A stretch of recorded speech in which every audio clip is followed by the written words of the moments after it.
आम्ही आदिवासी आहेत, आम्हाला छेडू नका. मी आधी सांगतो, छेडू नका.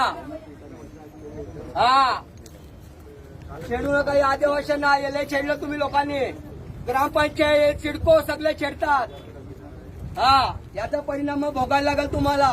या गरिबांना छेडला तर तुमच्या बांधल्या माड्यानं आम्हाला हाकलता काय तर तुमचा यशोवर अंतर राहिला. तुम्हाला देव कधी सुखी ना ठेवणार, कधी देव सुखी ना ठेवणार तुम्हाला. तुम्ही माड्या बांधण्याच्या गाड्या घ्या, तुमचे पैसे जाणार तिकडे हॉस्पिटलला, दुसरा कुठं नाही जाणार. काय पलतील, पलणारा घ्या, पलणारा घ्या. आमचा पहिला परवसन करून द्या कुठंतरी व्यवस्थित, नंतर आम्हाला हटवा. आमचा मुबादला आम्हाला द्या. सर्वांना दिला तसं आम्हाला पण द्या. आम्ही आदिवासी आहेत.